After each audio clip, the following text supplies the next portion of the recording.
अस्सलाम वालेकुम व्यूअर्स मैं हूं ज़िशान इलियास फ्रॉम ज़ीराबाद। व्यूअर्स, आज की जो वीडियो का टॉपिक है, बेसिकली ये टॉपिक है कि जो दोस्त पहले सीज़न में अंडों से बेस्ट परफॉर्मेंस ले रहे थे, पर अब आजकल के जो ही ये सीज़न चेंज हुआ है इसमें उनकी ये कंप्लेन है कि भाई ये मशीनों का रिज़ल्ट नहीं आ रहा। अब बात है कि मशीन का रिज़ल्ट ना आने की जो सबसे मेन वजह है ना, वो वेदर का चेंज होना है। सर्दी में तो मंडों को जब भी जैसे भी रख के उसको स्टोर कर लेते हैं, पर गर्मी में हम यानी जो डे टाइम में टेम्परेचर है वो मैक्सिमम 30 तक जाता है, और रात के टाइम मतलब 20 तक चला जाता है। अब अंडों के को जब आप स्टोर रखते हैं ज़्यादा देर तक के लिए, क्योंकि हमारे पास कोई जगह का भी प्रॉपर इंतज़ाम नहीं होता, जिधर आया दिल की अंडा रखती हैं। उसके बाद हम अंडों को स्टोर करके को 8 दिन 10 दिन 15 दिन के अंडे लगा देते हैं मशीन में। होता क्या है कि उन मशीन्स के उन अंडों के अंदर वो फर्टिलिटी रेट नहीं रहता, जिसकी वजह से क्या होता है कि अंडे या तो चलना शुरू हो चुके होते हैं या चल के बंद हो चुके होते हैं। तो मेरी इस वीडियो का बनाने का मकसद ये है कि बेसिकली इस मौसम के अंदर जो मेन चीज़ है वो आपके रिज़ल्ट की, वो है कोल्ड चेन।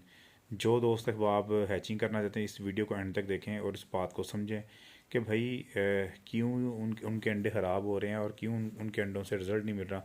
मशीन जो पहले ना आपको 90% से प्लस रिज़ल्ट दे रही थी, और अब वो आपको उतना रिज़ल्ट नहीं दे पा रही। उसकी बेसिक जो मेन रीज़न है वो रीज़न ये है कि आप लोग अंडों को प्रॉपर जगह पे रख के स्टोर नहीं करते। जिधर दिल किया या मुर्गी के पिंजरों में पड़े दो दो तीन तीन पड़े रहे अंडे, तो उनको उठाते नहीं हैं। तो आप बराए मेहरबानी उसके लिए यह है कि अगर आपके पास कुछ स्टोरेज सिस्टम नहीं है, तो आप 3 दिन से ज़्यादा पुराना अंडा ना लगाएं। अगर आप 3 दिन से ज़्यादा पुराना अंडा उसमें लगाएंगे तो क्या होगा, उसकी वजह से जो अंडों के अंदर जो फर्टिलिटी रेट है वो कम होता है, या तो उसमें फीटस बनने का यानी चूज़ा बनने का अमल शुरू हो जाता है। और जब शुरू हो जाता है तो फिर उसके बाद हम उसको फिर संभाल लेते हैं कुछ 10 दिन 15 दिन के लिए। तो उस अंडे ने क्या आपको रिज़ल्ट देना है, तो डेफिनेटली उसमें आपके अंडों ने ख़राब ही होना है और आपको मशीन से रिज़ल्ट नहीं मिलना है। ये सर्दियाँ गुजरने के बाद लोगों की ये ज़्यादातर कंप्लेंट्स होती हैं। तो इस कंप्लेन को मद्देनज़र रखते हुए मैं वीडियो बना रहा हूँ। इसके बाद यह है कि अंडे को स्टोर कैसे करना है। अंडे को स्टोर करने का सबसे बेस्ट तरीका यह है कि आप अंडे को फ्रिज के नीचे सब्ज़ी वाला हिस्सा बनाता बास्केट, प्लास्टिक की बास्केट होती है, उसके अंदर कोई टोकरी रख लें, टोकरी के अंदर अंडे रखें और अंडों को साफ़ सुथरा करके रखें। वह जैसे उठाया वैसे ना रखें, उसको पानी से या स्पिरिट से साफ़ करके नीट एंड क्लीन करके फ्रिज के अंदर फूड स्टोर में रख लें। वो आपका अंडा 15 दिन 20 दिन 21 दिन 22 दिन भी ख़राब नहीं होगा, बशर्ते कि आपके उस फूड स्टोर के अंदर नीचे जो पोर्शन बना हुआ है वहाँ पे बर्फ़ ना जमती हो। और अगर आपके वहाँ पे बर्फ़ जमती है तो फिर काइंडली उस अंडे को वहाँ पे रखने की कोशिश नहीं करनी। आपकी इस दौरान ये इस बात का ख्याल रखें कि फ्रिज का जो टेम्परेचर है वो 2 से 8 डिग्री के दरमियान मेंटेन रहे। तो जब शदीद गर्मी होगी, शदीद गर्मी की सूरत में बाज़ का मशीन यानी सॉरी आपकी जो फ्रिज है वो 24 घंटे तक भी बंद रहती है। अब 24 घंटे एक चीज़ बंद रही है, फिर उसने अपना टेम्परेचर रीगेन करना शुरू किया है। तो उस पीक गर्मी के मौसम में जो आप अंडे हैं उनको मैक्सिमम कोशिश यही करें कि 21-22 दिन से ज़्यादा की स्टोरेज ना करें उनको। तो वो जब आप बाहर उसको मशीन में लगाना चाहते हैं तो उसके लिए सबसे अच्छा तरीकाकार ये है कि उसको बाहर निकालें, 2 3 4 घंटे उसका टेम्परेचर नॉर्मल करें, और नॉर्मल करने के बाद उसको आप मशीन के अंदर रखते हैं। और ऐसे अंडों को कोशिश करें कि आप मशीन में रखने के बाद 24 घंटों के बाद उसकी पहली फ़र्स्ट रोटेशन करें, उससे पहले उसको रोटेट ना करें।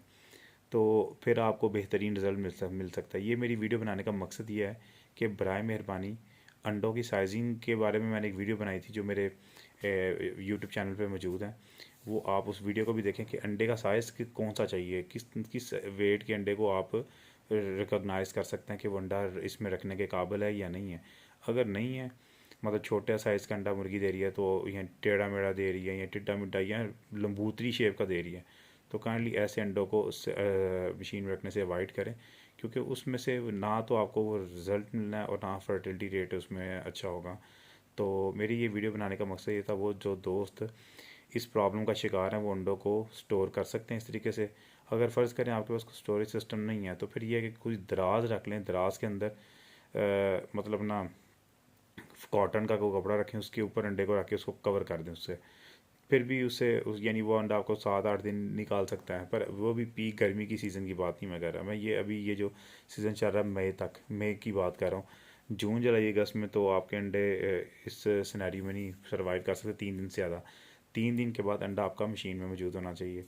और इसके अलावा जो सबसे अहम बात है कि आप लोग काइंडली ये मैंने जो चैनल के ऊपर जो भी मेरी इन्फॉर्मेशन है रोज़ के लोगों के क्वेश्चंस हैं उनको मैं अब अपनी यूट्यूब की फार्म मतलब वीडियोस में यूट्यूब में अपलोड करता जा रहा हूँ, इसलिए कि आप लोगों की सहूलत के लिए कि आप वो बातें जो आपको नहीं मालूम, क्योंकि लोग इस फील्ड में आते हैं वो अननोन होते हैं, उनको नहीं पता होता ना हो कैसे उसकी फार्मिंग करनी है, वो बिगनर होते हैं। तो बिगनर्स के लिए सबसे बड़ा जो प्रॉब्लम फेस करना पड़ता है उनको ये स्टोरेज का ना पता होना और अंडों की वो जो सा प्रॉपर स्टोरेज की वजह से ना होने की वजह से उनके अंडे ख़राब हो जाना, फिर वो दिल बर्दाश्त होना, और आस्ता आस्ता क्या होगा, बाज़ दोस्तों इतने इतने महंगे अंडे परचेज़ कर लेते हैं कि जिसकी वजह से उनमें जब वो किसी से परचेज़ करके घर में लाते हैं तो अंडे लगा देते हैं। लगाने के बाद होता क्या है कि वो पता चलता है अंडों में तो रिज़ल्ट नहीं मिला। रिज़ल्ट ना मिलने की सबसे बेहतर अच्छी चीज़ ये है कि आप जब किसी से अंडा अगर परचेज़ भी कर रहे हैं तो उससे पहले अंडे में 70 to 80% की फर्टिलिटी की गारंटी मांगें। और अगर वो आपको गारंटी नहीं देता तो फिर काइंडली उस सूरत में अंडे को क्या करें, आप उसको बोलें बराए मेहरबानी मुझे ना आप किसी ऐसे रूम में बैठा दें, उसी रूम में बैठ के आप कमरे की लाइट्स ऑफ़ करें। ऑफ़ करने के बाद एग को कैंडलिंग करें।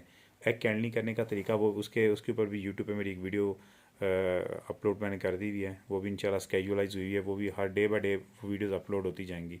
तो काइंडली आप मेरे चैनल को सब्सक्राइब करें, लाइक करें और बेल आइकन के बटन को प्रेस कर लें ताकि आपको हर आने वाली मेरी नई वीडियो रिसीव। उम्मीद करता हूँ कि आपको ये मेरी वीडियो पसंद आई होगी।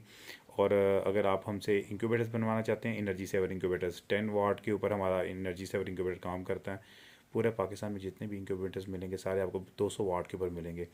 जी एनर्जी सेवर इंक्यूबेटर वैसे वाहिद ऐसा पाकिस्तान का इंक्यूबेटर है जो सबसे कम वाट पे चलता है और आपके बिजली के बिल को भी कोई इफ़ेक्ट नहीं पड़ता। शुक्रिया आपकी इस वीडियो को एंड तक देखने के लिए। अल्लाह हाफिज़।